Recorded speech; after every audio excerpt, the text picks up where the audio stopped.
Orang selalu bilang pemakaman adalah akhir, tempat terakhir sebelum segalanya dilupakan. Tetapi bagiku justru disinilah semuanya dimulai. Langit hari itu tampak malas, abu-abu mendukung, seakan berat membawa beban rahasia yang selama ini menggantung di keluarga kami. Tidak ada angin, tidak ada matahari. Bahkan seolah-olah dunia menjaga, menahan napas, takut mendengar percakapan apa yang akan terjadi setelah hilang lahat tertutup. Aku berdiri diam, tidak tahu harus melupakan apa. Rasanya seperti menonton film yang sudah kutahu endingnya. Tapi tetap harus duduk di kursi penonton, pura-pura tertarik. Tapi ini bukan film, ini nyata, ini keluargaku. Kuburan itu pun seadanya. Tidak ada karangan bunga, tidak ada marmer hitam seperti pemakaman orang-orang yang biasa aku lihat di film-film. Hanya batu abu-abu, lusuh, dengan tulisan nama yang belum sepenuhnya kering.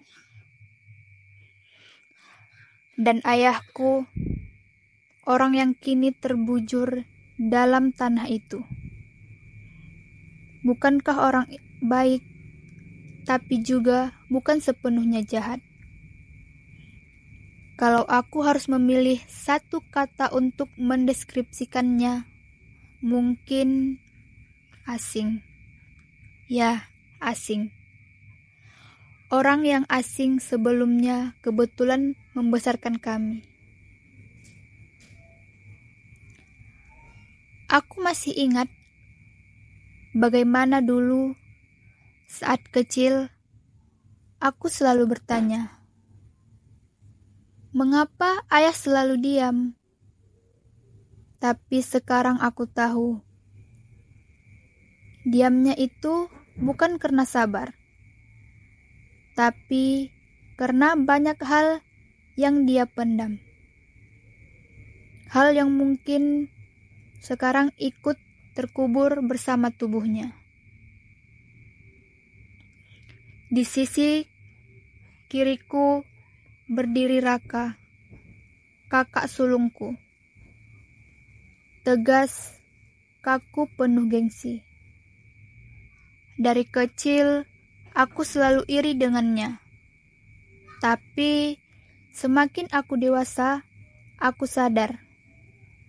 Aku tidak iri pada keberhasilannya.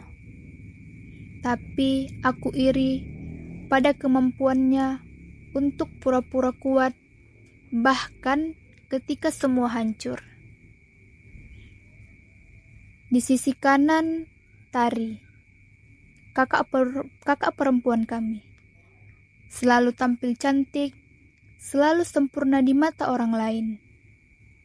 Tapi, kalau aku cukup lama tinggal di rumah ini, aku akan tahu, cantiknya hanya di luar. Di dalam, dia rapuh. Dan lebih parahnya lagi, dia tahu betul cara menyembunyikan rapuh itu. Bahkan hari ini, di depan ninsan ayah, Tari masih sibuk menatap layar ponselnya. Satu pesan masuk, aku melihat ujung bibirnya tersenyum tipis. Tapi, entah untuk siapa senyum itu. Dan aku, seperti biasa, berdiri di tengah mereka, menjadi penonton dari drama keluarga yang sejak dulu. Rasanya aku tidak pernah ikut menulis skenario itu. Aneh ya, bagaimana bisa darah yang sama bisa membuat orang-orang jadi begitu asing satu sama lain. Dan hari itu, di tengah semua diam yang terasa menyesakkan, datanglah seorang pria tua, rapi, sopan, tapi matanya penuh rahasia.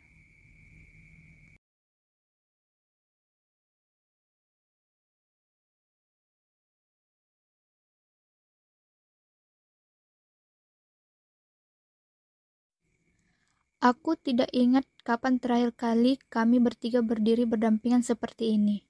Mungkin saat aku masih anak-anak. Mungkin saat ibu masih punya senyum yang tulus.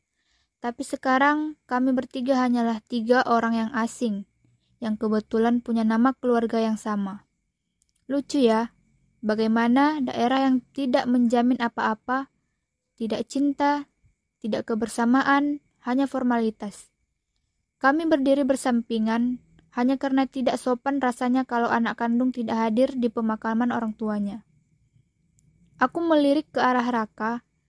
Dia tidak berkata apa-apa, tidak melirikku, tidak melirik Tari. Tapi aku tahu isi kepalanya penuh dendam, dengan rencana penuh luka yang tidak pernah dia akui. Aku juga melirik Tari, sama saja.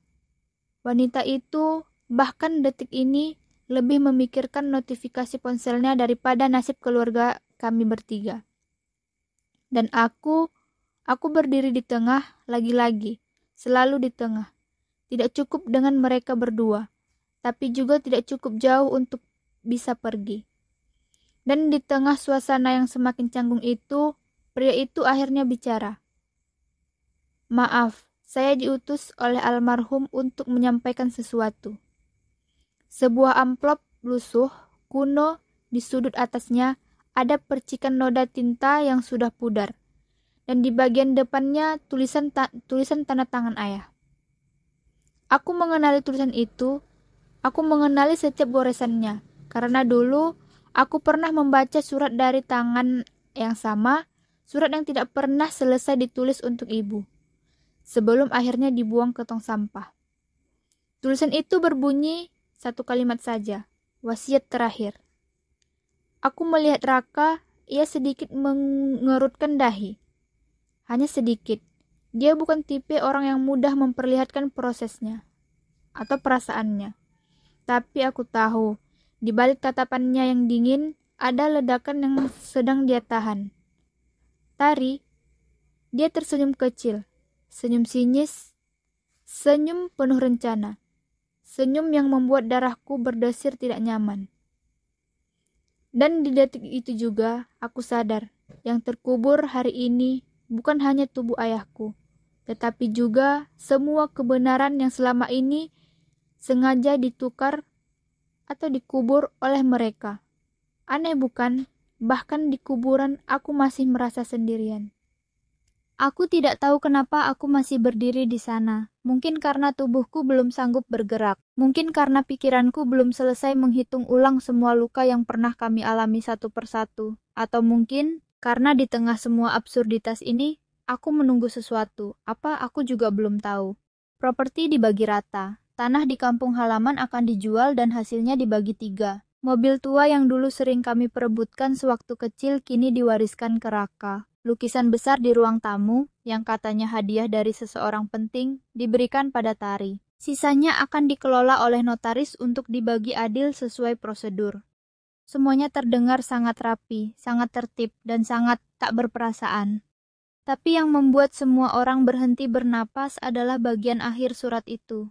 Pria tua itu mulai membaca isi surat dengan suara pelan. Kata-katanya jelas, teratur, seperti seseorang yang sudah terbiasa membacakan pesan terakhir dari orang mati. Surat itu dimulai dengan kalimat pembuka yang terlalu formal untuk seorang ayah, tanpa sapaan, tanpa sentuhan emosi. Hanya kata-kata lurus seperti laporan bisnis. Aku, Arman, dengan kesadaran penuh dan tanpa paksaan dari siapapun, menyatakan bahwa surat ini adalah wasiat terakhirku. Aku tidak tahu apakah itu suara ayah yang kutangkap dalam setiap kalimat itu, atau suara seseorang yang sudah tidak peduli dengan apapun kecuali menyelesaikan tanggung jawab terakhirnya. Mungkin keduanya. Mungkin tidak ada yang tersisa dari dia sebagai ayah, hanya nama, tanda tangan, dan pembagian warisan yang kering. Dan untuk harta terakhirku, bukan dalam bentuk uang, bukan dalam bentuk benda, melainkan sesuatu yang tak semua anak pantas menerima. Aku akan memberikannya hanya kepada satu dari kalian, satu yang paling memahami kesedihan ibunya. Kalimat itu menggantung di udara seperti racun. Tak ada yang langsung bicara, tidak Raka, tidak Tari, tidak aku. Aku tahu, kalimat itu bukan tentang warisan biasa. Ayah tidak sedang membicarakan tanah atau saham atau benda berharga lainnya. Kalimat itu terdengar seperti teka-teki, seperti ujian, seperti perang dingin yang baru dimulai. Aku melirik Raka, rahangnya mengeras, sorot matanya menajam. Dia tidak suka permainan semacam ini. Dia ingin sesuatu yang pasti, yang konkret, yang bisa dia pegang. Tari tersenyum kecil, itu senyum penuh perhitungan. Dia menyukai tantangan seperti ini. Dia menyukai teka-teki karena dia selalu yakin bisa menyelesaikannya lebih cepat dari siapapun. Dan aku tidak tahu harus bereaksi seperti apa. Maksud dari yang paling memahami kesedihan ibunya, apa itu semacam simbol? Apa ayah sengaja ingin kami mengingat ulang masa lalu? Atau ini cara terakhirnya untuk mempermainkan kami dari balik liang lahat? Yang jelas, semua jadi lebih dingin setelah kalimat itu dibacakan. Aku menatap tanah di bawah kakiku. Rasanya seperti tanah itu akan membuka dan menelanku juga. Bersama semua kenangan masa kecil, semua jeritan ibu di dapur yang tak pernah ditolong siapapun. Aku ingat suara ibu menangis. Samar, pelan, tapi tajam. Seperti pisau yang tidak pernah berhenti menggores, hanya karena tidak pernah diakui keberadaannya. Mungkin itu maksud ayah. Mungkin dia ingin kami kembali ke masa lalu, menelusuri siapa sebenarnya yang melihat luka ibu, dan siapa yang pura-pura tidak tahu. Pria tua itu menutup suratnya, memberi hormat kecil, dan pergi tanpa mengatakan sepatah kata pun lagi, seolah tugasnya hanya sebatas itu, meninggalkan kebingungan, dan membiarkan kami bertiga saling membunuh secara perlahan dengan pikiran masing-masing.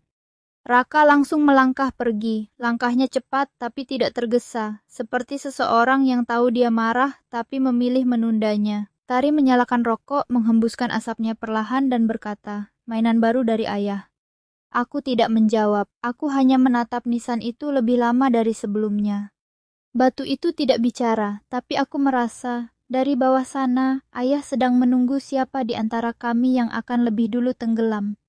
Dan aku hanya ingin tahu, apakah aku akan selamat jika ikut masuk terlalu dalam, atau memang, sejak awal, aku sudah terkubur bersama mereka semua.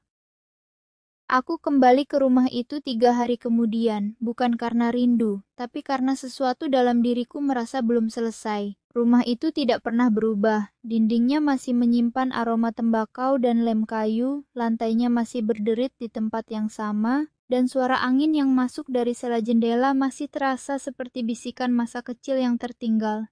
Aku membuka pintu perlahan. Ada debu, ada hening, dan ada sesuatu yang menggantung di udara, semacam kenangan yang tidak mau mati. Di ruang tamu, lukisan besar pemberian seseorang yang katanya penting masih terpajang. Lukisan itu menggambarkan seorang perempuan dengan mata yang tidak pernah menatap langsung ke arah penonton. Ibu tidak pernah suka lukisan itu. Katanya, tatapannya mengingatkan pada dirinya sendiri. Selalu melihat tapi tidak pernah terlihat. 1400. Aku duduk di kursi rotan ayah. Dulu, aku sering melihatnya duduk di sini, merokok diam-diam, menatap halaman, tanpa benar-benar melihat apapun. Sekarang aku mengerti, kursi ini bukan tempat duduk, ini tempat melarikan diri. Aku menutup mataku, dan saat itulah aku mendengar suara langkah kaki, pelan, tidak terburu-buru, seperti seseorang yang sudah lama terbiasa mengintai. Cepat juga kamu balik, suara Tari. Aku membuka mata. Dia berdiri di ambang pintu dapur, masih dengan sikap anggun yang dipaksakan. Di tangannya, secangkir kopi, entah untukku atau untuk dirinya sendiri. Aku cuma ambil barang-barang yang tertinggal, kataku. Semua orang bilang begitu. Sampai akhirnya mereka ikut tertinggal, ucapnya datar. Aku tidak menjawab, tidak ingin membuang energi untuk kalimat-kalimat yang digulung dengan sindiran. Tari berjalan masuk dan duduk di sofa seberangku. Dia memperhatikan kuku-kukunya seperti sedang membaca sesuatu yang penting. lalu berkata, "Kau tahu maksud surat itu kan?" Aku mengangkat alis. "Yang mana?" "Bagian soal yang paling memahami kesedihan ibunya." Aku menarik napas dalam. Kupikir itu bagian yang paling tidak jelas dari semuanya. Tari tertawa kecil, bukan tawa yang hangat, tapi tawa yang menakutkan. Seperti seseorang yang sudah memegang peta ke dalam labirin yang tidak bisa kau temukan pintu masuknya. "Menurutmu siapa yang dia maksud?" tanyanya. "Aku tidak tahu, dan aku tidak yakin kita harus peduli." "Oh, kita harus. Karena apapun harta terakhir itu, ayah tidak menyebutnya secara langsung. Dan kalau ayah masih seperti dulu, dia pasti menyimpan sesuatu yang dia anggap terlalu penting untuk dibagi rata." Aku memejamkan mata sejenak. Aku tahu benar kebiasaan ayah menyembunyikan sesuatu, bukan karena dia ingin bermain-main, tapi karena dia tidak pernah tahu cara menyampaikan sesuatu secara langsung. "Aku ingat sesuatu," ucap Tari pelan. "Sesuatu tentang ibu." Aku membuka mata. "Apa?" Dia menatap kosong ke arah jendela. "Waktu kecil, sebelum ibu mulai sering diam, dia pernah bilang sesuatu padaku. Sesuatu yang tidak pernah dia bilang ke siapapun." Aku menunggu, tapi Tari malah mengaduk kopinya tanpa minum. "Apa?" ulangku, kali ini lebih tegas. Tari menatapku. Untuk pertama kalinya sejak pemakaman, aku melihat matanya sedikit rapuh. "Ibu pernah bilang, nanti kalau ibu tidak ada, jangan percaya siapapun di rumah ini, bahkan ayahmu." Aku terdiam. Kata-kata itu menghantam dadaku seperti batu, bukan karena aku terkejut, tapi karena aku juga pernah mendengar kalimat yang hampir sama. Hanya saja, bukan dari ibu, tapi dari ayah. "Kau bohong," kataku pelan. "Aku tidak butuh kau percaya," jawabnya cepat. "Aku cuma ingin kau tahu kalau ada rahasia besar yang sengaja dikubur di rumah ini. Dan aku tidak akan pergi sebelum aku menemukannya." Aku berdiri. Rasanya tubuhku terlalu sempit untuk diisi oleh amarah, ketakutan, dan keraguan sekaligus. Kalau memang ada rahasia, biar Raka saja yang menggalinya. Aku tidak tertarik. "Kau pikir Raka akan menyerah begitu saja?" Tari menyeringai kecil. "Dia cuma pura-pura pergi. Dia pasti akan kembali." Aku tidak mau memikirkannya. Aku melangkah keluar dari ruang tamu menuju dapur. Di sana, bau tembakau bercampur dengan aroma kayu lapuk. Dapur ini sudah lama tidak disentuh siapapun, tapi aku ingat betul. Di sudut kiri atas ada satu laci yang selalu dikunci ayah. Laci itu masih terkunci, tapi kuncinya sudah karatan. Dengan sedikit tenaga, aku berhasil memaksanya terbuka. Di dalamnya hanya ada beberapa kertas lusuh, foto-foto lama, dan sebuah buku catatan kecil berwarna hitam. Aku mengambil buku itu, sampulnya retak-retak. Tidak ada tulisan di depan, tapi di bagian dalamnya ada tulisan tangan yang aku kenali dengan baik, tulisan ibu. Aku membolak-balik halaman pertamanya, catatan harian, tertanggal puluhan tahun lalu. Sebagian besar isinya tidak begitu penting. Rutinitas sehari-hari, keluhan soal harga beras yang naik, soal cuaca buruk. Tapi di halaman keempat, aku menemukan kalimat yang membuat bulu kuduku meremang. "Aku lelah menjadi istri dari seseorang yang selalu menyimpan hal-hal gelap di balik senyumnya." Aku terduduk, tanganku gemetar memegang buku itu. Tari muncul dari balik pintu dapur, melangkah pelan mendekat. "Apa itu?" tanyanya. Tiba-tiba, dari arah depan rumah, terdengar suara pintu terbuka, pelan, tidak tergesa, tapi jelas ada orang lain masuk ke rumah ini. Aku dan Tari saling berpandangan. Tanpa bicara, kami tahu hanya ada satu orang yang mungkin berani masuk seperti itu, Raka. Dan aku belum siap untuk menghadapi apapun yang dia bawa bersamanya kali ini. Langkah-langkah berat itu mendekat. Aku bisa mengenali iramanya, bahkan dalam gelap sekalipun. Langkah Raka selalu memiliki jeda yang sama seperti detak jam tua yang pernah kami sembunyikan di kamar waktu kecil, hanya agar ayah berhenti marah soal suara berisiknya. Tari berdiri lebih tegak, kedua tangannya menyilang di depan dada. Dia tersenyum, tapi senyumnya tidak sampai ke matanya. Senyum itu penuh siaga. Dan akhirnya sosok itu muncul di ambang pintu. Raka. Jaket hitamnya masih sama, rambutnya sedikit berantakan, dan sorotan matanya tajam seperti seseorang yang baru saja memutuskan untuk berhenti pura-pura baik. "Sudah kuduga, kalian berdua di sini," katanya pelan, nyaris seperti bisikan.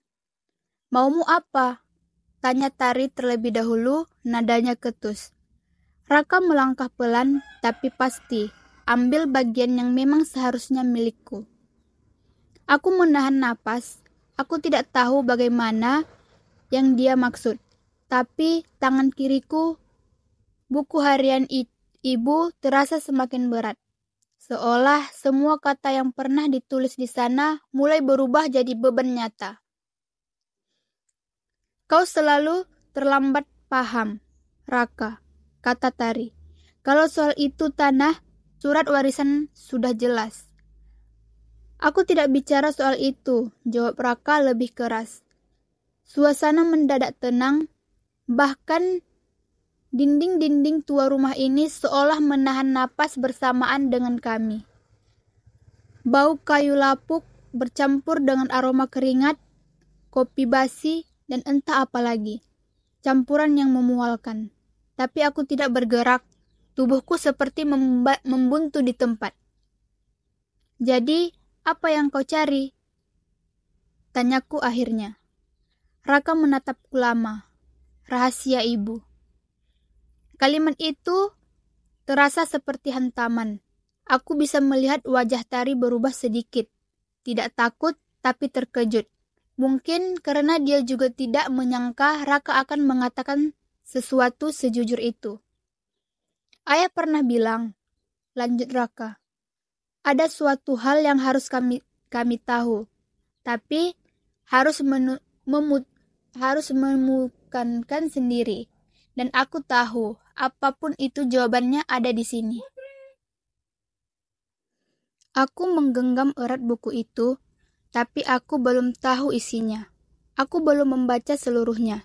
Dan sekarang aku berdiri di antara dua orang yang masing-masing membawa pisau di balik kalimat-kalimat tenangnya. "Kau pikir ibu meninggalkan petunjuk?" tanyaku. Raka mengangguk. "Bukan petunjuk, pengakuan." Tari mengendus. "Pengakuan soal apa?" "Kalau ayah kita bajingan. Itu sudah kita tahu sejak lama." Tiba-tiba, udara di ruangan itu menjadi lebih berat. Bukan karena suhu, tapi karena kata-kata Tari seperti membuka luka yang selama ini kami bungkus rapat. "Tidak," balas Raka pelan.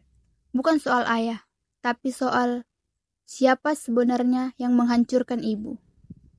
Kata-kata itu membuatku gemetar, bukan karena takut, tapi karena aku mulai paham. Ini bukan soal harta, ini soal dendam. Ini soal kebenaran yang selama ini kami pura-pura tidak tahu. Aku membuka halaman berikutnya di buku itu. Tulisan ibu semakin berantakan, seperti tulisan dengan tangan yang gemetar, dan di sana satu kalimat membuat jantungku berhenti berdesak sejenak. "Aku tahu siapa yang paling membuatku terluka, dan ada dia ada di rumah ini." Tari melangkah mendekat. "Apa itu?" Aku menggeleng. Sebelum selesai, aku harus membaca lebih jauh. Raka mengambil satu langkah mendekat. "Kau tidak bisa baca sendiri. Ini milik kita bertiga." Aku menatap keduanya. Dua wajah, dua luka, dua orang yang selama ini kusebut keluarga, tapi lebih terasa seperti musuh yang berbagi atap. Aku membalik halaman berikutnya. Tulisan itu makin sulit terbaca, tapi aku memaksakan diri. Di tengah halaman ada satu kalimat yang ditulis lebih tebal dari yang lain. "Dia bukan ayah kalian." Aku merasa dunia berhenti berputar. Mataku membesar, tanganku gemetar semakin hebat. "Apa maksudnya?" Suara Tari kini bergetar. Aku tidak menjawab. Tidak ada yang bisa menjawab. Karena jawaban itu baru saja membelah dunia kami yang sudah retak sejak lama. Dan sekarang semuanya benar-benar hancur. Keheningan itu seperti kabut, tebal, pekat, dan makin lama makin mencekik. Tak ada yang berani bicara setelah kalimat itu terbaca. Bahkan suara angin dari sela jendela terdengar seperti teriakan yang tertahan. Dia bukan ayah kita. Suara tari akhirnya memecah keheningan, lirih hampir tak terdengar. Aku tidak tahu siapa yang dimaksud ibu dalam tulisan itu, tapi rasanya semua bangunan kenangan di kepala kami mulai retak serampak. Potongan-potongan masa kecil mulai terasa asing. Tawa ayah, tatapan sinisnya, bentakan di ruang makan, semua tiba-tiba terasa milik orang lain. Raka melangkah maju, sorot matanya dingin. Kita butuh jawaban sekarang. Aku ingin menjawab, tapi tenggorokanku kering. Aku hanya bisa menggeleng satu-satunya pertahanan tersisa dari amukan yang mulai tumbuh di dada.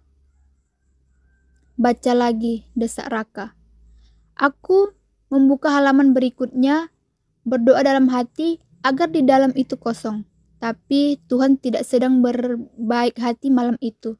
Di sana ada tulisan lebih berantakan dari sebelumnya, seperti seseorang menulis dengan sisa tenaga terakhir. Aku telah menanggung rahasia ini sendirian. Aku tahu akan pergi lebih dulu sebelum sempat memberitahukan yang sebenarnya. Tapi satu hal yang harus kalian tahu, salah satu dari kalian bukan darah dari pria itu. Salah satu dari kalian adalah milik orang lain. Jantungku berdetak begitu keras hingga aku bisa mendengarnya. Tari mundur satu langkah, wajahnya pucat seperti semua darahnya baru saja meninggalkan tubuh. Siapa? Suara terdengar asing di telingaku sendiri. Halaman berikutnya kosong. Siapa? Raka berteriak. Gema suara memantul ke seluruh ruangan. Aku membalik-balik halaman berikutnya. Kosong, kosong, kosong. Buku itu sengaja meninggalkan kami tergantung di tepi jurang tanpa tali pengaman. Tari tertawa kecil. Bukan tawa lega, tapi tawa putus asa. Mainan. Sampai mati pun kita masih dijadikan mainan. Aku menggeleng. Bukan. Ini bukan permainan. Ini pesan yang belum selesai. Raka mengempal tinjauannya. Aku mungkin dia sengaja mengaturnya seperti ini. Biar kita saling menghancurkan. Diam. Tak ada yang bergerak.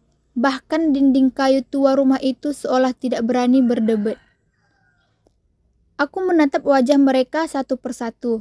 Tari dengan senyum getirnya, Raka dengan amarah yang hampir mendidih, dan aku sendiri penuh tekanan akan jawaban yang mungkin lebih buruk dari misteri itu sendiri. Tiba-tiba aku teringat sesuatu dalam tahun bertahun lalu. Ibu duduk di dapur, lampu mati, hanya diterangi cahaya bulan. Aku kecil berdiri di ambang pintu.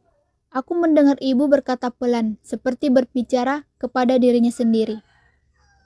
Anak itu bukan miliknya, tapi aku harus berpura-pura untuk mereka, untuk semuanya. Aku tidak tahu siapa yang dimaksud waktu itu. Aku pikir dulu ibu hanya sedang berbicara dalam mimpi buruknya. Tapi sekarang kalimat itu kembali bergema di kepalaku, memecah segel yang sudah lama kusimpan rapat-rapat. Salah satu dari kami bukan anak kandung ayah.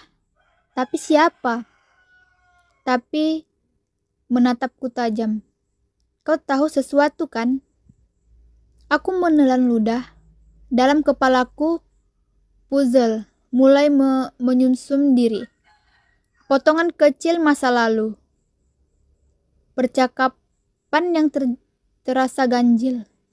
Tatapan ayah yang kadang terlalu keras, tapi hanya kepada salah satu dari kami.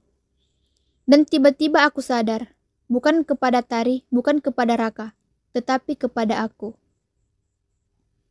Dingin menyelimuti tubuhku, semua perasaan campur aduk jadi satu, marah, kuat, malu, dan sesuatu yang lebih buruk dari sebelumnya. Keraguan. Ini gila, bisikku. Tari mendekat. Kalau memang kau yang bukan anaknya, lebih baik katakan sekarang.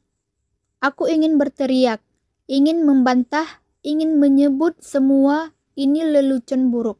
Tapi kata-kata ibu itu malam itu tidak pernah hilang. Aku tidak yakin, jawabanku pelan, tapi dalam hati aku tahu itu bukan jawaban jujur. Dan di saat itulah suara ketukan keras terdengar dari pintu depan, sekali, 2 kali, 3 kali. Kami bertiga membeku. Tidak ada yang menatap ke arah pintu, tidak ada yang ingin tahu siapa yang berdiri di sana.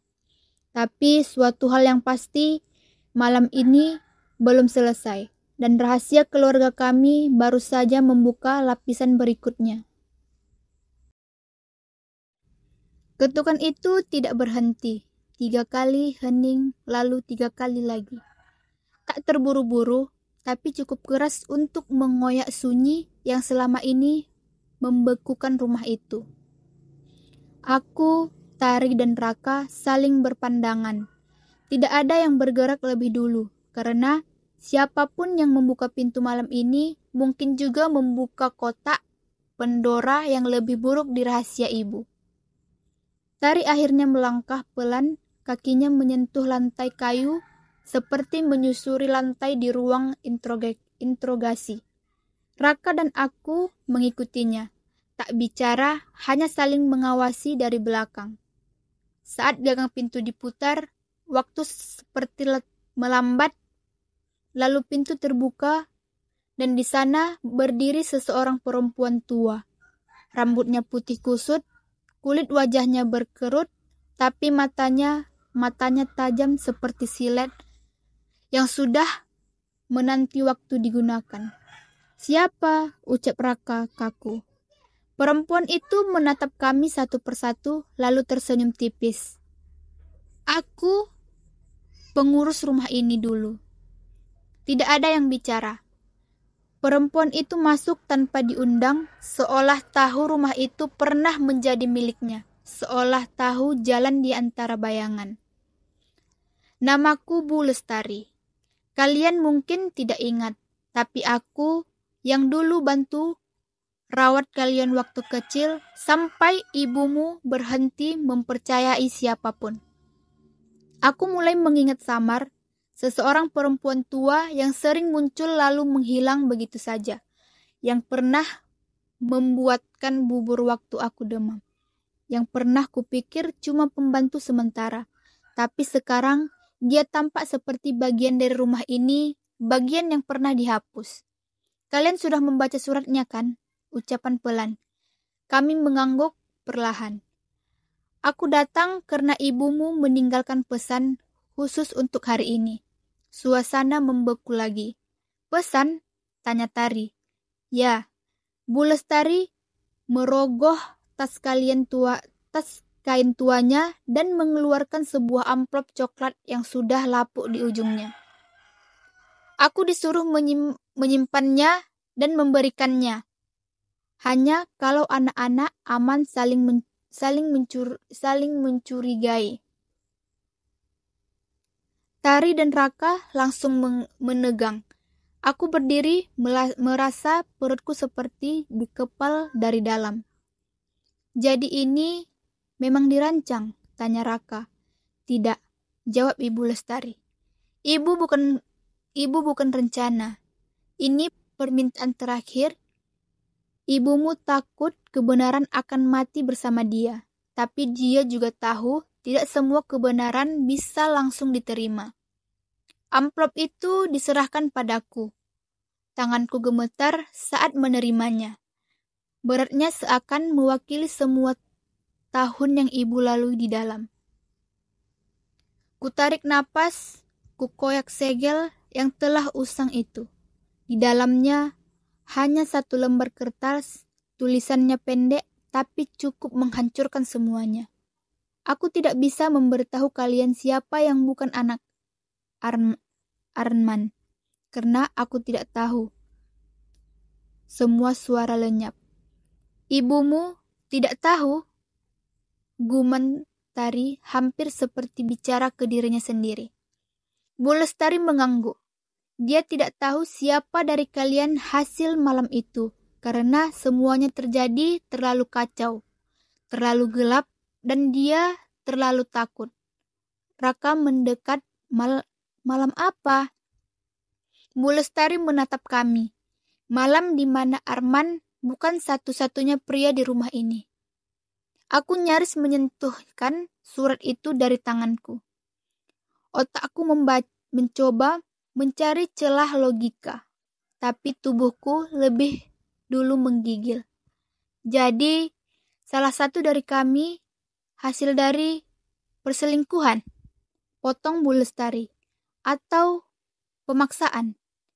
Ibu tidak pernah bilang dengan pasti, tapi suatu hal yang dia tahu, salah satu dari kalian lahir dari luka.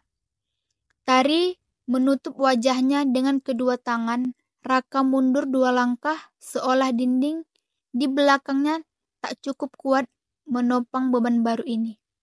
Dan aku hanya bisa berdiri di sana, memandang surat di tanganku, dan merasa untuk pertama kalinya bahwa tidak ada warisan yang tidak menghapus rasa asing yang kini tumbuh di antara kami. Setelah malam itu, rumah menjadi lebih dingin dari sebelumnya. Bukan karena cuaca, melainkan karena apa yang tertinggal di udara. Pengakuan yang setengah-setengah, kebenaran yang tak bisa dijelaskan, dan kebisuan yang makin membelah kami bertiga. Kami masih tinggal di bawah atap yang sama. Kami masing-masing seperti hidup dalam ruang kedap suara yang berbeda. Tari memilih mengurung diri di kamar ibu. Ia tidak berbicara banyak sejak surat itu dibuka. Hanya sesekali terdengar bunyi lemari dibuka tutup. Buku-buku ditarik dari rak dan langkah kecil menyusuri lantai di tengah malam. Seolah dia sedang mencari sesuatu atau sedang bersembunyi dari sesuatu yang dia takut temukan. Raka, sebaliknya, menjadi lebih sering keluar rumah, tapi aku tahu dia pergi jauh. Aku beberapa kali melihat motornya berhenti tidak jauh dari perkarangan, seperti seseorang yang sedang mengawasi atau mungkin tidak yakin apakah rumah ini adalah tempat yang aman atau medan perang. Dan aku lebih banyak diam, tapi bukan karena pasrah. Justru diamku dipenuhi percakapan di dalam kepala tentang ibu, tentang malam itu, tentang semua kemungkinan yang tidak pernah kami pertanyakan selama ini. Aku kembali membuka buku harian ibu, halaman demi halaman, dan di antara catatan harian biasa yang tampak membosankan, tersembunyi kalimat-kalimat yang semakin gelap dari waktu ke waktu. Aku mulai melihat pola, seperti tanggal tertentu. Ibu selalu menulis dengan nada berbeda. Ada tanggal yang dihindari. Ada hari-hari yang tampaknya terlalu menyakitkan untuk diceritakan langsung. Salah satu tanggal itu, 17 Maret. Tahun-tahun awal, tulisan ibu tidak menyebutkan apa-apa soal itu. Tapi mulai dari tahun kelima, pernikahannya dengan ayah. Setiap 17 Maret, dia hanya menulis satu kalimat. Hari itu lagi.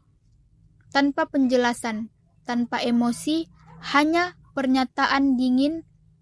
Tapi tahun demi tahun, catatan itu makin mengeras nadanya. Hari itu lagi. Dan aku masih belum bisa menghapus baunya dari dinding. Hari itu lagi. Rasa dingin tidak pernah pergi. Hari itu aku mencoba diam, tapi tanganku masih gemetar.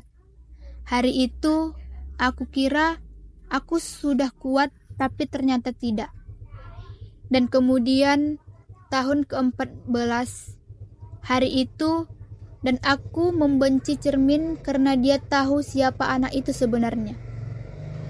Aku membacanya berulang-ulang, kata anak itu, menggema seperti bisikan jahat. Aku menatap wajahku di cermin tua di ruangan tamu, membaca, mencari sesuatu yang tidak pernah kulihat sebelumnya. Apakah ini maksud ibu? Apakah aku adalah anak itu? Aku menatap buku perlahan dan menyadarkan punggung ke kursi rotan. Udara begitu hening hingga aku bisa mendengar detak jantungku sendiri. Ritmenya tidak tenang, tidak pasti, seperti mesin yang baru saja menemukan ada bagian dalam dirinya yang salah pasang. Tari muncul dari lorong kamar. Wajahnya pucat, tapi tatapannya lebih hidup dari hari-hari sebelumnya. Di tangannya ada kotak kayu kecil yang tampak rapuh oleh usia. Aku menemukannya di bawah lantai kamar ibu, katanya tanpa basa-basi. Apa itu? Tanyaku pelan. Aku belum tahu, tapi isinya aneh. Kami membuka kotak itu bersama. Di dalamnya ada 3 benda, sebuah liontin tua yang rusak di bagian engselnya, secarik foto hitam putih dari seorang pria asing, bukan ayah, dan selembar tiket bioskop tahun 1983 dengan tulisan dengan dibaliknya. Kau bilang aku akan kembali, tapi aku tahu itu bohong. Kami saling memandang. Ada terlalu banyak pertanyaan dan terlalu sedikit jawaban. Pria di foto ini bukan ayah, ucapku. Aku juga yakin, balas Tari, dan aku rasa ibu mengenalnya lebih dalam dari yang pernah ia akui. Kami duduk lama dalam diam. Lalu untuk pertama kalinya, Tari berkata tanpa nada sinis. Kita harus tahu siapa dia. Kita harus mulai dari mana bioskop ini. Aku mengangguk. Tiket itu adalah satu-satunya petunjuk nyata yang tersisa. Dan kami tahu untuk mengungkap siapa yang sebenarnya tidak berasal dari darah Arman, kami harus kembali ke tahun 1983. Tahun di mana ibu menyembunyikan sesuatu dan mungkin kehilangan sesuatu juga. Malam itu, aku merasa kami bukan hanya sedang mencari jawaban. Kami sedang mengenali makam yang dikubur dengan sengaja, tidak di tanah tapi di ingatan. Dan ketika makam itu terbuka, aku tahu bau busuknya akan tinggal selamanya di dalam kami. Kami memutuskan pergi ke kota keesokan paginya. Tiket bioskop itu usang, tapi tulisan di belakangnya masih bisa terbaca. Di bagian atas tercetak nama bioskop Metropol. Bioskop tua yang pernah populer di tahun 80-an. Sebelum dibangun ulang dan sekarang menjadi kafe dengan gaya retro yang terlalu dipoles. Tari menyetir. Aku duduk di sampingnya, membawa kotak kecil itu dalam pangkuan. Sepanjang perjalanan, kami nyaris tidak berbicara. Jalanan kota pagi itu lenggang, tapi udara di dalam mobil berat seperti kami membawa lebih dari sekedar barang bukti. Kalau pria di foto itu bukan ayah, ucap Tari pelan, berarti ibu punya hubungan lain, atau dipaksa, jawabanku. Tari menoleh sebentar, lalu kembali menatap jalan. Aku lebih suka dia memilih daripada jadi korban. Kenapa? Karena kalau dia memilih, artinya dia masih punya kendali. Kalau dia korban, semua kenangan yang kupunya tentang ibu jadi berubah bentuk. Aku diam. Jawaban itu masuk akal, tapi menyakitkan juga. Ada harga yang lebih mahal dari sekedar tahu, yaitu menerima bentuk utuh dari kenyataan. Kenyataan yang tidak bisa kita edit sesuai harapan. Kami sampai di tempat itu 1 jam kemudian. Bangunannya sudah direnovasi, tapi beberapa bagian fasad lamanya masih dipertahankan. Pilar beton dengan ukiran khas tahun 70-an, jendela melengkung tinggi, dan di dalamnya dinding bata merah buatan pabrik. Seorang pria tua sedang mengepel lantai dekat pintu masuk. Wajahnya keriput, tubuhnya tinggal rapuh, tapi matanya masih tajam. Tari menghampirinya. "Permisi, kami mau tanya soal gedung ini." Pria itu menoleh, "Mau sewa studio?" "Bukan, kami mencari informasi lama tentang seseorang yang mungkin pernah bekerja atau sering ke sini tahun 1983. Pria itu menatap kami agak lama, lalu tertawa kecil. "Wah, itu sebelum listrik sini pakai pulsa." "Kami serius, Pak," kataku. Dia berhenti tertawa. "Kenapa kalian cari orang itu?" Kami saling pandang sebentar. Tari kemudian merogoh tasnya dan mengeluarkan tiket usang itu. Pria tua itu menatapnya, lalu ekspresinya berubah. Tidak kaget, tapi berhati-hati. "Saya ingat tiket ini. Tahun-tahun itu kami masih cetak pakai mesin manual. Kertasnya khas. Lihat ini, bukan hanya tiket bioskop biasa." Ia menunjuk pojok tiket. "Lihat logo kecil ini. Ada lingkaran kecil di pojok kanan bawah, tak begitu jelas, tapi ada semacam lambang di dalamnya. Itu bukan logo bioskop, itu lambang milik kelompok Wibawa." Aku mengurutkan kening. "Apa itu?" Dia menunduk pelan. Suaranya merendah. "Komunitas politik bayangan. Tahun 80-an, mereka sering pakai bioskop ini seperti titik kumpul diam-diam. Yang duduk di ruang teater tidak nonton film, mereka bertukar dokumen." Tari mulai gelisah. "Jadi, pria dalam foto ini mungkin bagian dari kelompok itu?" "Sangat mungkin." Aku merasa tengkukku dingin. "Apakah ibu kami bagian dari kelompok itu juga?" Pria itu menggeleng. "Perempuan tidak diizinkan masuk kelompok itu, tapi beberapa jadi umpan." "Umpan?" Kata seperti camuk di tengah dada. Aku bisa melihat tangan Tari mengeras di sisinya. "Ada satu nama yang mungkin bisa bantu kalian," kata pria tua itu. "Dulu dia menjadi pemimpin logistik kelompok itu. Namanya Pak Rauf. Dia tinggal di daerah Batu Sari sekarang. Tapi ingat, kalau kalian gali ini terlalu dalam, kalian mungkin gak suka apa yang kalian temukan."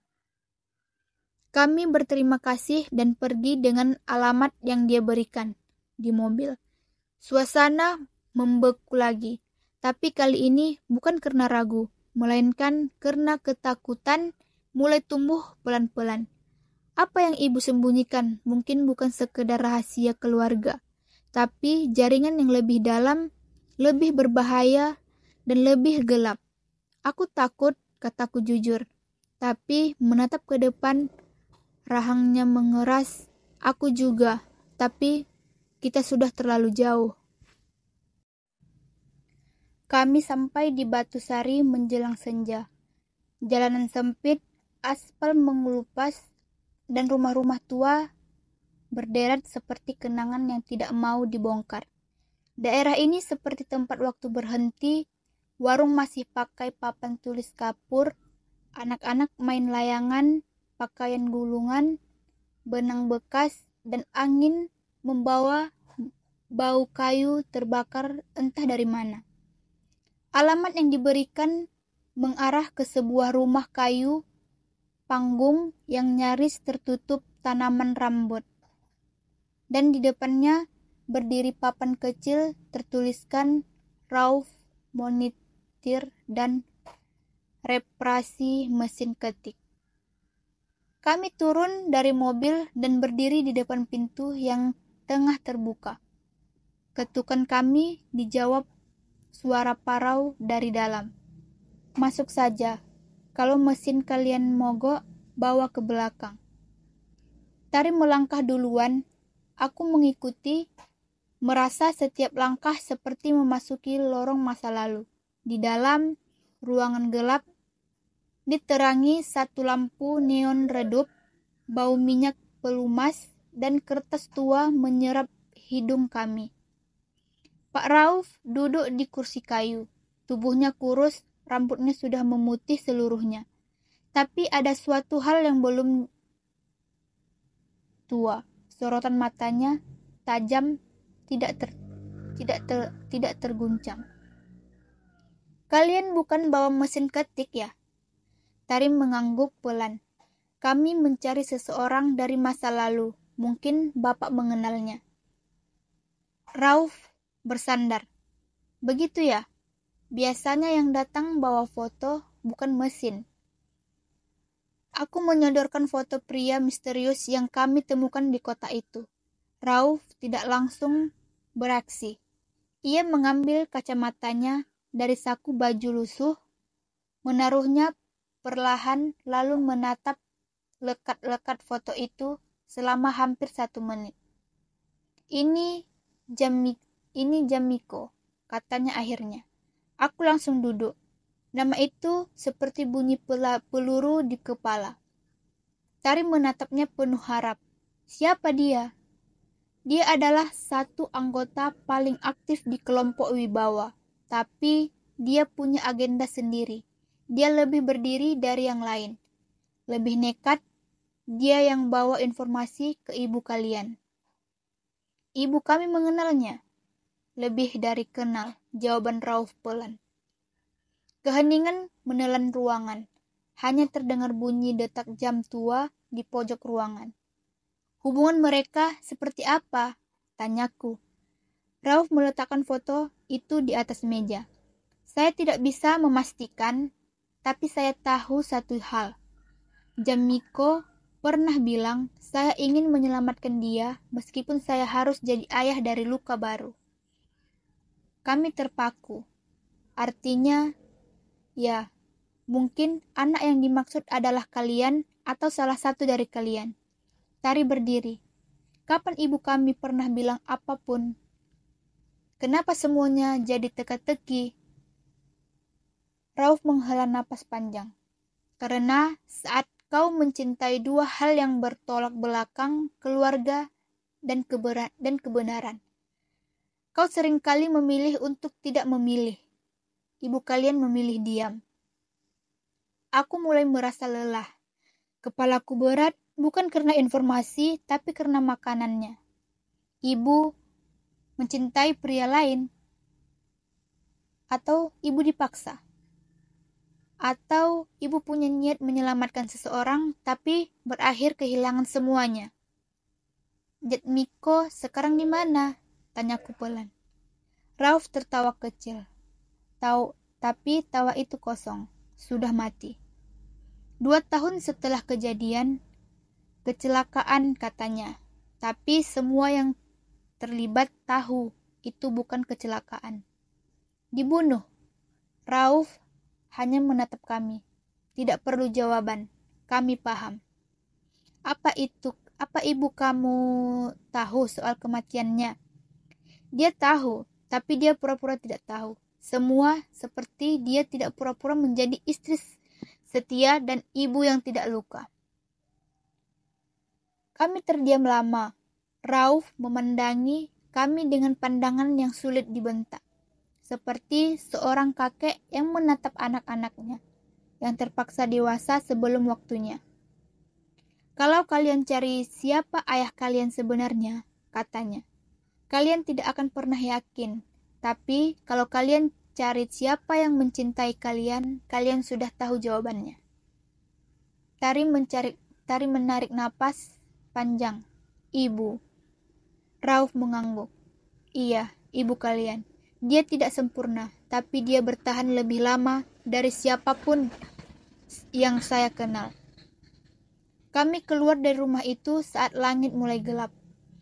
Tapi hati kami malah lebih ringan daripada saat datang. Mungkin bukan karena semua jawaban telah ditemukan, tapi karena kami berhenti berharap semua harus punya jawaban. Dalam mobil, sebelum kami menyalakan mesin, Tari berkata, "Kita pulang." Aku menoleh, "Sudah cukup." Dan mengangguk, "Sudah cukup untuk tahu bahwa hilang bukan darah, tapi pemahaman. Dan malam ini kita sudah mendapatkannya kembali." Kami meninggalkan Batu Sari dalam diam, tapi di dalam hati, masing-masing dari kami sudah menutup pintu masa lalu dengan tangan sendiri. Dan untuk pertama kalinya, sejak pemakaman ayah, aku merasa kami benar-benar bertiga, bukan 3 orang asing yang terikat nama keluarga, tapi 3 anak dari seorang ibu yang memilih mencintai dalam diam.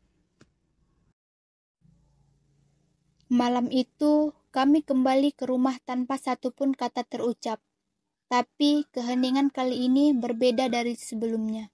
Bukan lagi karena kebingungan, tapi karena kesadaran. Semua kebohongan telah dibuka. Dan sekarang kami tidak lagi mencari siapa yang salah, tapi mulai bertanya, siapa yang siap menerima semua ini tanpa menghancurkan diri sendiri? Tari langsung menuju kamar ibu. Dia menyalakan lampu, duduk di ranjang tua itu. Dan untuk waktu yang lama, tidak bergerak, hanya menatap dinding kosong seperti ada sesuatu di sana yang tak bisa kami lihat. Aku masuk ke kamarku sendiri. Dinding-dinding rumah ini kini terasa seperti saksi yang akhirnya bisa bicara. Semua lantai yang pernah kami injak bersama ayah, lorong tempat aku pernah mendengar ibu menangis diam-diam, meja makan tempat semua kata tidak pernah diucapkan. Semuanya terasa berubah. Aku membuka buku harian ibu lagi. Tidak untuk mencari jawaban, tapi untuk merasakan suara beliau. Dan dia salah satu halaman paling terakhir, ada satu catatan aku lewatkan sebelumnya. Tulisan itu pendek, hampir seperti sebuah renungan sebelum tidur. Jika suatu hal yang bisa kutinggalkan untuk mereka, bukanlah rumah ini, bukan warisan atau surat-surat, tapi keberanian untuk tidak saling membenci. Aku tutup buku itu perlahan, lalu berjalan keluar kamar. Tari masih duduk di tempat yang sama. Kali ini Raka sudah di sana, berdiri di pojok ruangan dengan wajah letih. "Apa kita akan tetap tinggal di sini setelah ini?" tanyaku pelan. Raka mengangkat bahu. Rumah ini terlalu penuh dengan hal yang tidak selesai. Tari tersenyum kecil, tapi mungkin kita bisa jadi generasi yang menyelesaikannya. Aku menatap keduanya. Untuk pertama kalinya, kami tidak berbicara sebagai pihak yang bertentangan, tapi sebagai 3 anak yang akhirnya memahami bahwa keluarga bukan tentang siapa yang lahir dari siapa melahirkan, melainkan tentang siapa yang mau setiap tinggal saat semuanya sudah hancur. "Jadi, kita tidak akan saling tuduh lagi?" tanyaku. Raka menatapku. "Tidak." Tari menambahkan, "Tapi kita juga tidak pura-pura baik-baik saja. Kita boleh marah, kita boleh kecewa, tapi kita tidak akan saling usir dari cerita ini." Aku mengangguk. Kata-kata ini sederhana, tapi terasa seperti pondasi baru. Kami duduk bertiga di kamar ibu, diam, tanpa mengusik, tanpa kopi, tanpa sandiwara, hanya diam, yang tidak lagi memisahkan, tapi memeluk. Tiba-tiba, Tari membuka laci kecil di samping ranjang dan mengeluarkan benda kecil berbentuk segi 4. Sebuah rekaman kaset. "Ini bukan dari kotak yang kita temukan. Aku temukan ini di bawah bantal ibu, dijahit ke dalam sarung bantal." Kami menatap kaset itu seakan memegang bagian terakhir dari teka-teki yang selama ini menyesakkan. "Ada tape player 2 di loteng," ucap Raka. 5 menit kemudian, kami duduk di ruang tengah. Tap layar tua yang berdebu itu masih dihidup. Dengan jantung berdebar, kami masukkan kaset dan menekan tombol play. Dan di antara suara berdesis, suara yang kami rindukan muncul suara ibu. Jika kalian mendengar ini, berarti kalian sudah tahu sebagian dari apa yang kusembunyikan. Mungkin kalian kecewa, mungkin marah. Aku tidak bisa meminta maaf dengan cukup kata, tapi bisa mengatakan suatu hal. Aku mencintai kalian bertiga. Tidak peduli dari siapapun kalian berasal, tak peduli dari cerita mana kalian tumbuh, kalian adalah anak-anakku. Aku memilih kalian, dan aku mencintai kalian bukan karena darah, tapi karena kalian adalah harapanku, satu-satunya yang tak pernah kutinggalkan. Tidak ada dari kami yang berkata pun, satu pun telah rekaman itu berhenti. Kami tidak menangis, tidak langsung, tapi dada kami basah oleh sesuatu yang tidak bisa disebut air mata. Malam itu, di tengah keheningan, kami merasa ibu masih ada di rumah ini. Bukan bagian rahasia, tapi sebagai pelita kecil yang masih menyala meski rumah itu hampir padam. Pagi berikutnya, rumah masih terasa tenang. Tapi ada ketegangan yang menggantung di antara kami. Bukan karena misteri, tapi karena pilihan. Dan seiring kali memilih sesuatu setelah mengetahui kebenaran lebih sulit daripada memilih dalam ketidaktahuan. Aku duduk di dapur menatap gelas kopi yang sudah dingin.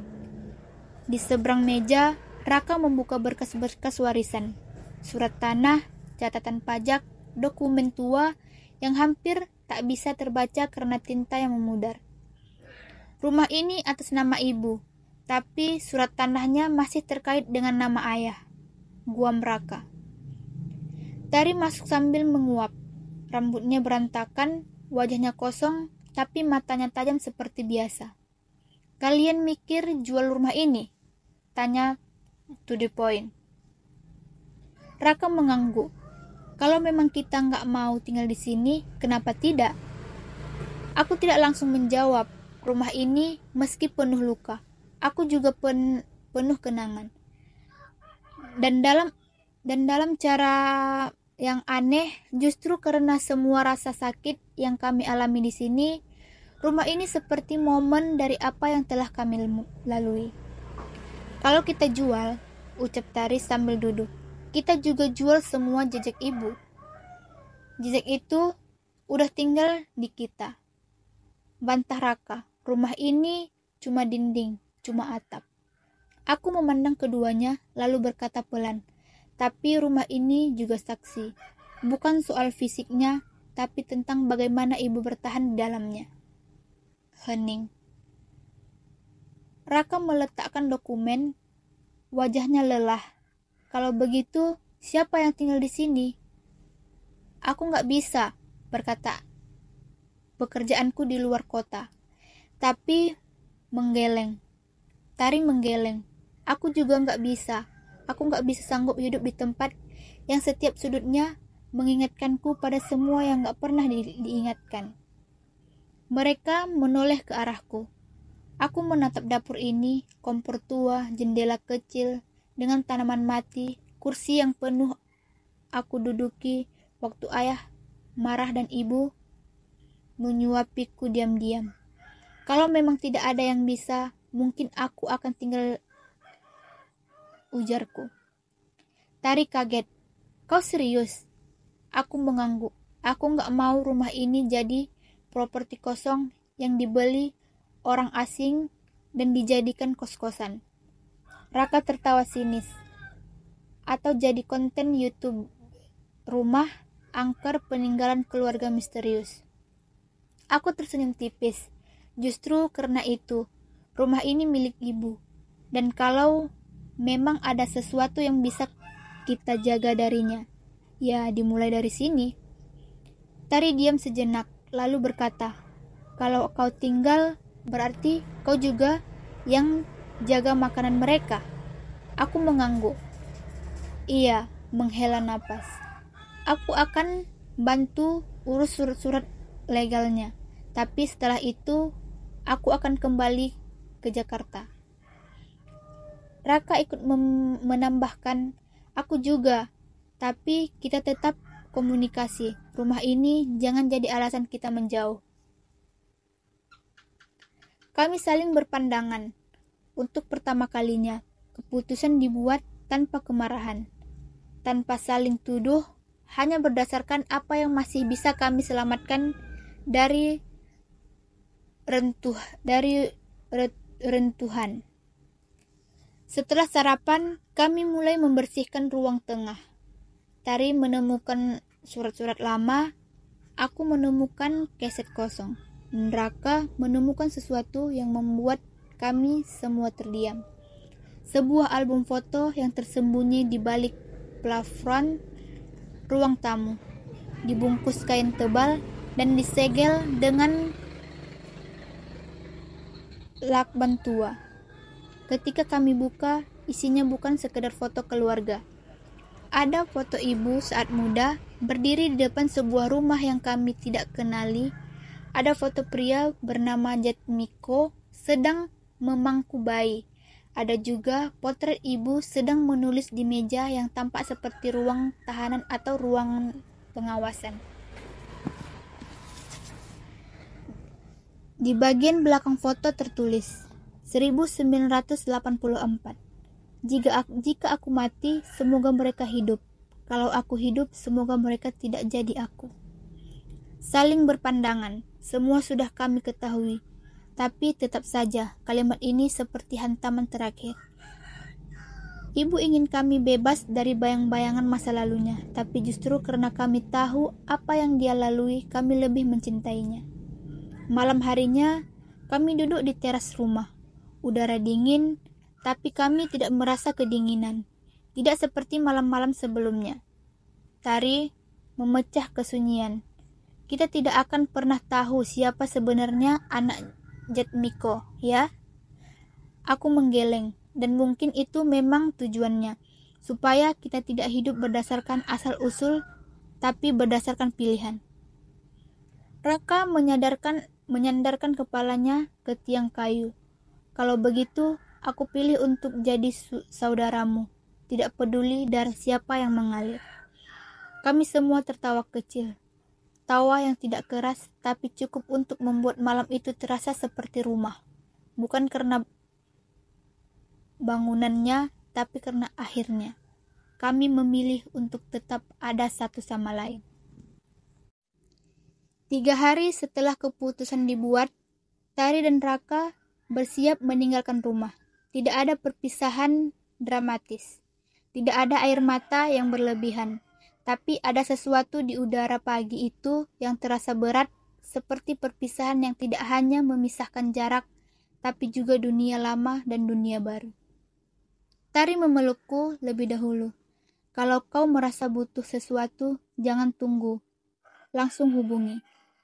Aku mengangguk. Jangan khawatir, aku bukan bagian yang hilang dari cerita ini. Ia tersenyum, lalu masuk ke mobil. Raka menyalamiku. Dan untuk pertama kalinya sejak pemakaman ayah, ia menarikku ke pelukan. Jaga rumah ini, Riz. Tapi yang paling penting juga dirimu. Selalu, jawabku. Mobil itu melalui perlahan meninggalkan pekarangan, membawa pergi 2 potongan keluargaku. Tapi kali ini aku tidak merasa ditinggalkan, karena aku tahu mereka pergi bukan melarikan diri, tapi untuk memberi ruang bagiku membangun kembali. Hari-hari berikutnya, aku mulai menata ulang rumah, bukan untuk mengubahnya jadi sesuatu yang baru, tapi aku ingin memberinya kehidupan lagi. Meja tua ayah aku amplas dan lapisan ulang. Tirai-tirai lama ibu aku cuci dan pasang kembali. Bahkan tanaman di halaman belakang yang dulu dibiarkan mati, mulai kuberi air setiap pagi. Di salah satu sudut rumah, aku pasang kembali foto keluarga. Bukan hanya foto ayah dan ibu, tapi juga foto masa kecil kami bertiga. Foto-foto yang dulu terasa biasa, kini jadi semacam arsip keutuhan. Bukti bahwa kami pernah bersama meski dalam kebisuan. Suatu siang, aku duduk di ruang tengah dan memutar ulang rekaman suara ibu. Ada bagian dari suaranya yang kini terdengar berbeda. Mungkin karena aku sudah tahu seluruh cerita di balik suaranya, tidak lagi misteri, melainkan cinta yang disembunyikan karena tidak takut melukai. Jika kalian mendengar ini, aku harap kalian tahu bahwa kalian tidak harus sempurna untuk menjadi milikku. Kalimat itu berputar di kepalaku sepanjang hari. Malamnya, aku membakar beberapa dokumen lama di halaman belakang. Bukan karena aku ingin melupakan, tapi karena ada hal-hal yang tak perlu diwariskan lagi. Catatan-catatan rapuh berisi janji-janji politik, foto pria-pria yang tak ku kenal, dan surat ancaman yang ibu sembunyikan di bawah ranjangnya. Semua kubakar perlahan. Api menyala kecil, tapi panasnya terasa di dada. Membakar dokumen itu seperti melepas beban sejarah yang bukan milikku, tapi selama ini kutanggung. Keesokan harinya, aku pergi ke makam ibu.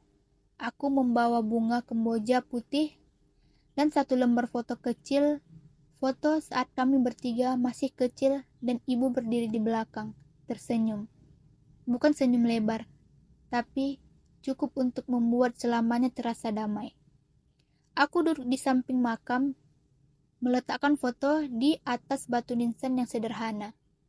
Bu, bisikku, aku gak akan tanya lagi siapa ayahku yang sebenarnya, karena jawabannya sudah tak penting.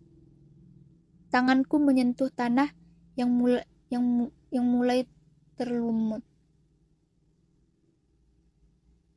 Akan tetap di sini, ibu di rumah ini, menjaga sama seperti dulu ibu menjaga kami, tanpa pernah meminta kami memilih siapa yang akan kami benci.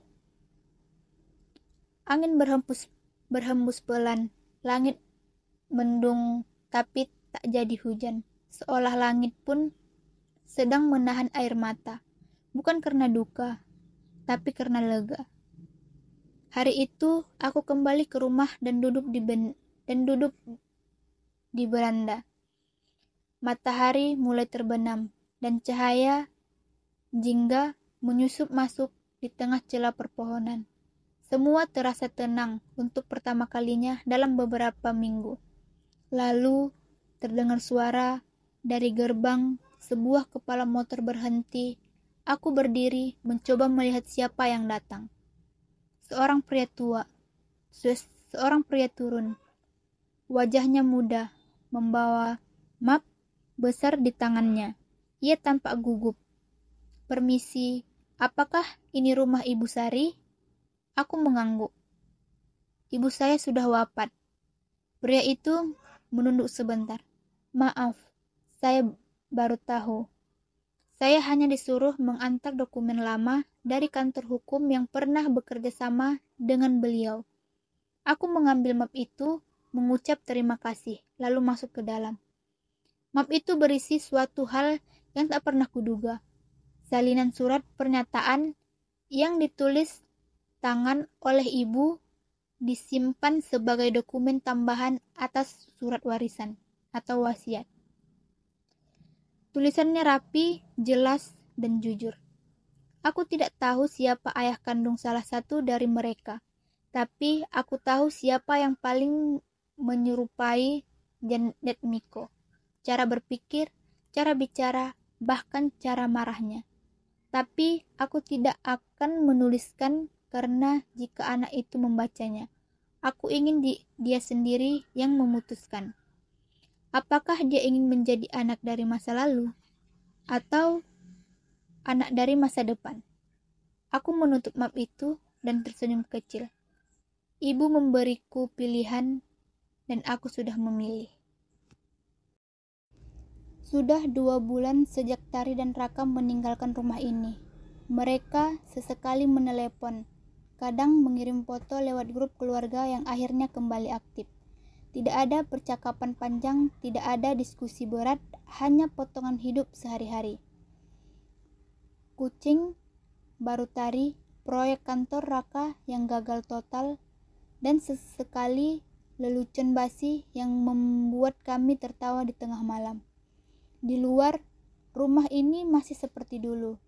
Cat yang mulai pudar, daun jendela yang terderet saat angin sore tertiup, dan suara ayam tetangga yang tak pernah tahu kapan harus diam. Tapi di dalam, semuanya perlahan berubah. Bukan secara fisik, melainkan secara emosional. Aku tak lagi merasa rumah ini menelanku. Kini aku berjalan di lorong-lorongnya dengan tenang, menatap setiap dinding, dan merasakan bahwa aku diterima bukan sebagai tamu, bukan sebagai penjaga rahasia, tapi sebagai seseorang yang telah melewati ujian dan memilih untuk bertahan. Pagi-pagiku disisi dengan rutinitas sederhana. Menyapu halaman, membuat kopi, membuka jendela lebar, dan menyalakan radio tua milik ayah. Kadang aku berbicara pada foto ibu yang kuletakkan di rak buku, seperti seorang anak yang tahu bahwa tidak semua jawaban harus dengan dari dunia nyata. Bu, kataku satu pagi, kalau ibu melihat ke bawah dari manapun sekarang berbeda. Aku harap ibu bisa bilang, Rizal, kau melakukan yang terbaik, karena aku tak yakin cukup baik. Setidaknya aku mencoba. Aku masuk dari jendela, mengangkat tirai perlahan. Jawaban tidak pernah datang, tapi keheningan pun sudah cukup memberiku kekuatan. Di minggu ketiga bulan itu, seorang wanita datang ke rumah. Ia mengenakan blus biru, membawa map besar, dan senyum sopan yang kaku. Namanya Yunita, pegawai dari Arsip Nasional. Rupanya ibu dulu pernah pegawai dari Arsip Nasional. Rupanya ibu dulu menitipkan salinan dokumen-dokumen pribadinya ke lembaga itu, dengan syarat baru boleh diserahkan 3 bulan setelah kematiannya, hanya jika anak-anaknya meminta. Aku tak pernah meminta, tapi rupanya surat permintaan itu sudah dikirim oleh ibu sebelum wafat. Ia menuliskan tangan sendiri. Tahu bahwa suatu hari akan cukup tidak untuk menerima segalanya. Map itu berisi 2 hal. Yang pertama, sebuah catatan tangan ibu yang berjudul tentang Jatmiko. Dan yang kedua, sebuah surat yang tidak tertuju pada siapa-siapa, hanya berjudul untuk yang bertahan.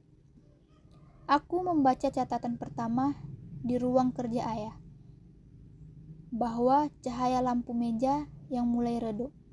Jatmiko bukan pria baik, tapi dia juga bukan sepenuhnya jahat.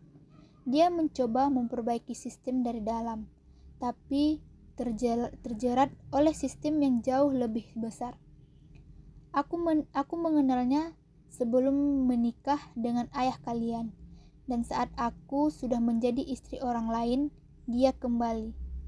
Tidak untuk mencintaiku, tapi untuk memintaku membantu menyelamatkan dokumen yang bisa menghancurkan banyak orang. Aku melakukannya bukan untuk dia, tapi untuk kalian. Karena aku tahu, kalau dia gagal, keluarga kita akan jadi korban. Aku hamil tak lama setelah itu, tapi tidak pernah tahu pasti dari siapa. Tapi apakah penting? Karena sejak aku mendengar detak jantung kalian, aku tahu, tidak peduli siapa yang namanya benihnya, akulah yang akan menumbuhkannya. Dan aku tidak menyesal. Tanganku gemetar saat selesai membaca. Aku membuka lembar kedua, surat tanpa nama itu. Tulisan tangan ibu masih konsisten, tenang, tegas, dan mengalir seperti air yang tahu kemana ia ingin pergi. Untuk yang bertahan. Aku tahu yang membaca ini, bukan karena kau yang paling kuat, tapi karena kau yang paling bersedia menanggung beban tanpa menghancurkan orang lain. Rumah ini kini milikmu, tapi lebih dari itu, cerita kita kini milikmu juga. Jangan biarkan mereka menjadikan legenda, jangan pula jadikan dirimu korban. Jadilah penutur yang adil, jujur, dan penuh kasih. Dan kalau suatu hari kau punya anak, ceritakan kisah ini. Bukan karena mereka harus tahu, tapi karena mereka harus belajar bahwa cinta tidak selalu tampak seperti kita harapkan, tapi sering hadir dalam bentuk yang kita butuhkan. Aku bukan ibu sempurna, tapi aku mencintaimu seperti tak ada hari lagi esok. Dan sekarang tugas itu milikmu. Setelah membaca itu, aku menutup map perlahan. Menatap langit-langit rumah yang penuh retak kecil, retak yang selama ini kami anggap kelemahan. Ternyata justru pintu cahaya. Hari-hari berikutnya, aku mulai menulis, bukan untuk diterbitkan, tapi untuk diwariskan. Tentang kami bertiga, tentang ibu, tentang rahasia yang nyaris membunuh kami, tapi akhirnya melamatkan kami juga. Kadang malam datang dan aku duduk di teras, membawa buku catatanku, menuliskan satu kalimat, lalu membiarkannya menggantung tanpa kelanjutan. Karena aku tahu, tidak semua cerita harus selesai. Yang penting adalah keberanian untuk melaluinya kembali. Dan aku sudah melaluinya. Hari-hari berlalu dengan ritme lambat yang lama-lama terasa menenangkan. Di rumah ini, waktu tidak bergerak cepat, tapi juga tidak macet. Ia mengalir seperti sungai tua, tenang, dalam, dan membawa serpihan kenangan yang tidak lagi menakutkan. Setiap pagi, aku duduk di beranda, ditemani secangkir kopi dan suara burung yang entah berasal dari pohon mana. Dan setiap sore aku menulis, bukan karena ingin menerbitkan buku atau membuat pengakuan publik, tapi karena aku tahu suatu hari nanti anak-anakku, jika aku punya, akan bertanya, siapa ibu kita sebenarnya? Dan aku ingin jawaban ini datang bukan dari rumor, bukan dari warisan gosip, tapi dari suaraku sendiri. Aku mulai membentuk ulang ruang kerja ayah menjadi semacam arsip keluarga. Aku bersihkan lemari-lemari lama, memasukkan dokumen-dokumen yang tersisa ke dalam map yang rapi, memberikan label, catatan pribadi ibu, dokumen warisan, surat dan foto lama, riwayat keluarga atau versi kami. Saat aku sedang menata rak buku, aku menemukan suatu buku tua milik ayah. Isinya adalah catatan keuangan. Tapi di balik halaman terakhir, ada satu paragraf tulisan tangan, bukan dalam bahasa formal, tapi seperti curhat singkat. Aku tahu Sari tidak mencintaiku seperti dulu, tapi aku juga tahu aku tidak mencintainya seperti dulu. Yang kami punya adalah persetujuan sunyi untuk tetap bersama demi anak-anak. Dan itu cukup bagiku karena cinta tidak selalu soal bergelora, kadang cukup jadi jangkar. Aku berhenti membaca dan menghela napas. Untuk pertama kalinya, aku melihat ayah sebagai manusia, bukan sekadar pria yang tak tahu apa-apa. Mungkin selama ini aku menuduhnya terlalu diam, terlalu pasif, dan terlalu kaku. Tapi kenyataannya mungkin dia tahu lebih dari yang kami kira, dan dia memilih diam bukan karena lemah, tapi karena memilih bertahan adalah bentuk cintanya. Beberapa minggu setelahnya, aku diundang menghindari pertemuan kecil RT setempat. Ternyata mereka ingin menjadikan rumah ini sebagai bagian dari rencana zona warisan karena nilai sejarah artikelnya. Aku menolak halus, bukan karena aku menolak perubahan, tapi karena rumah ini belum siap menjadi bagian dari cerita publik. Masih terlalu banyak luka yang baru saja dijahit. Di tengah percakapan itu, seorang ibu-ibu tua mendekatiku. Wajahnya samar, tapi saat ia menyebutkan namanya, Bu Lestari. Kau ingat? Ia dulu sering datang ke rumah waktu kami masih kecil, membawa pisang goreng dan menasihati ibu soal tanaman. Sudah dewasa sekarang, ya. Mirip sekali dengan Sari waktu muda, katanya sambil tersenyum kecil. Aku mengangguk. Ibu tahu banyak tentang beliau. Ibu kalian perempuan yang tidak pernah menyerah meskipun harus menelan semua rasa pahit sendiri. Aku tak bisa berkata-kata. Bu Lestari menepuk lenganku pelan. Kalau nanti ada anak-anak muda bertanya soal rumah ini, jangan cuma ceritakan soal arsitekturnya, ceritakan soal orang-orang yang pernah bertahan di dalamnya. Itu lebih penting dari bentuk, atap atau warna cat. Petuah itu menempel di kepalaku sampai malam hari. Aku pulang, duduk di ruang tengah, dan mulai menuliskan judul untuk naskahku. Bukan rahasia keluarga, bukan warisan berdarah, tapi yang bertahan. Karena sejak awal, ini bukan soal siapa yang benar dan siapa yang salah, tapi siapa yang memilih tetap tinggal meski semua orang pergi.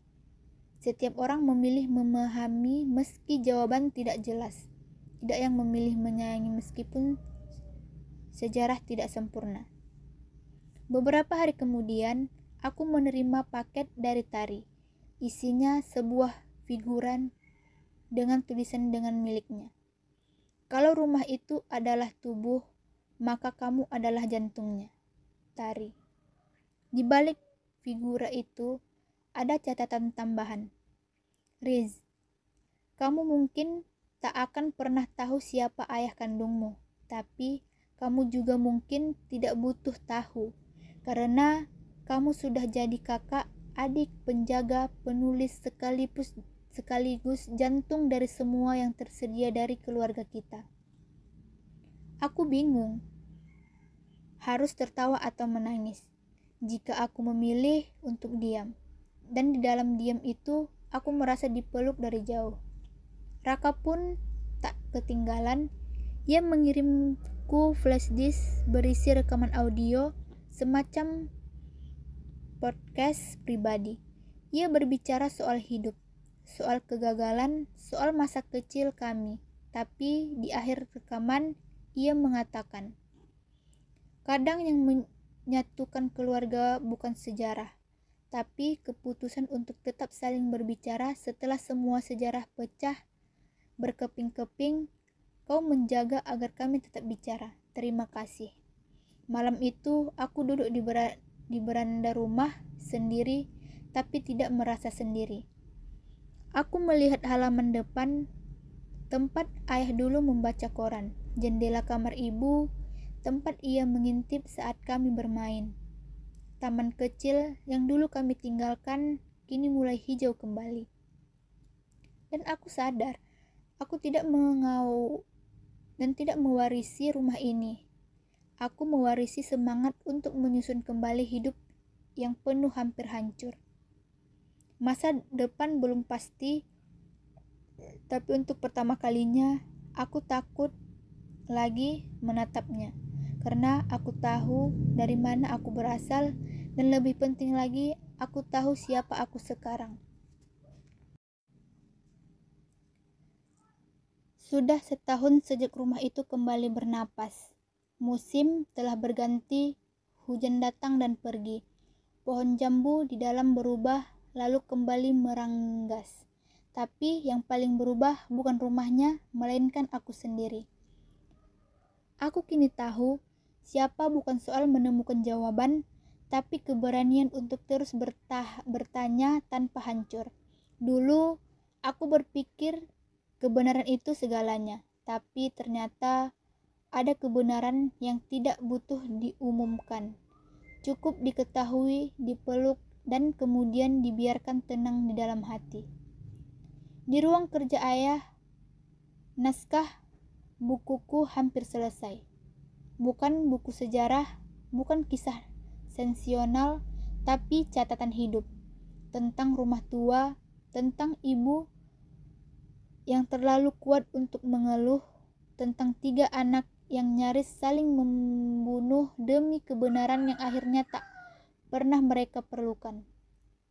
Kadang aku berpikir, apa jadinya kita tidak membuka kotak itu? Apa jadinya kita tidak bisa menemukan catatan atau Raka tidak datang? Mungkin kami akan hidup seperti dulu, dalam diam, dalam asumsi, dalam keluarga yang tak pernah selesai. Dan kadang aku bersyukur semuanya terbongkar, karena hanya setelah semua rahasia terbuka, kami akhirnya bisa memilih untuk saling tinggal. Pagi itu, aku menerima suara dari Tari, bukan pesan digital tapi suara tangan, seperti cara ibu dulu menyampaikan isi hatinya. Riz, hidup di Jakarta tidak selalu menyenangkan, tapi aku belajar satu hal. Kamu tidak perlu tahu siapa ayah kandungmu untuk tahu siapa dirimu. Aku bangga padamu, bukan karena aku berhasil bertahan, tapi karena kau memilih untuk tidak pergi meski biasa. Rumah itu kini terasa seperti titik tengah dalam hidup kita. Kalau suatu hari aku kembali, bukan karena aku tak punya tempat tinggal, tapi karena aku ingin pulang, dan tempat itu adalah kamu. Aku membaca surat itu berkali-kali, dan setiap kali sampai di kalimat terakhir, aku merasa bagian kosong di dalam diriku meski semakin kecil, digantikan oleh sesuatu yang tak bisa dijelaskan. Mungkin itu yang disebut damai. Di malam harinya, aku membuka kotak kecil peninggalan ibu. Bukan kotak rahasia, hanya tempat penyimpanan barang-barang kecil yang ia sayangi. Pita rambut, brus tua, kucing-kucing lepas, dan sebuah foto tua yang belum pernah kulihat. Foto itu memperlihatkan ibu sedang memeluk seseorang bayi. Tidak ada keterangan, tidak ada tanggal, tapi senyumannya penuh harapan. Mungkin itu aku, mungkin bukan, dan mungkin itu tak penting. Karena di matanya aku melihat cinta yang tidak menuntut validasi, hanya kehadiran. Beberapa minggu kemudian, aku memutuskan membuka ruang baca kecil di bagian depan rumah. Bukan untuk umum, hanya untuk anak-anak sekitar yang ingin membaca buku tanpa takut dimarahi atau dianggap mengganggu. Rak-rak kayu yang dulu pernah berdebu kini di sisi buku-buku baru. Cerita rakyat, novel anak, ensiklopedia kecil. Mereka datang setiap sore, duduk di lantai, kadang tertidur sambil memeluk buku. Dan aku hanya duduk di sudut, mengamati mereka, membawa mereka akhirnya. Rumah ini tidak lagi menyimpan rahasia, tapi menyimpan masa depan. Suatu sore, seorang anak laki-laki menatapku dan bertanya, "Om, kenapa rumah ini banyak foto orang tua?" Aku tersenyum, karena orang-orang tua penuh bertahan di rumah ini, supaya anak-anak seperti kamu bisa tumbuh di tempat yang aman. Ia mengangguk, meski mungkin belum mengerti, tapi aku tahu suatu hari ia akan paham. Dan malam itu, saat semua anak pulang, aku duduk di beranda, membawa secangkir teh, membawa buku catatanku, dan menulis kalimat terakhir dari naskahku. Kami bukan keluarga sempurna. Mungkin kami bukan keluarga ideal dalam pandangan siapapun, tapi kami memilih untuk tetap jadi keluarga. Bukan karena masa lalu kami bersedih, tapi karena kami ingin memberi masa depan yang tidak lagi kabur, dan kadang itu cukup. Karena bertahan adalah bentuk cinta paling sunyi dan paling jujur. Aku tutup buku itu perlahan. Langit malam bersih, bintang-bintang tak berbicara, tapi terasa dekat. Dan untuk pertama kalinya, aku tidak merasa sedang menyelesaikan sesuatu. Aku merasa sedang memulai.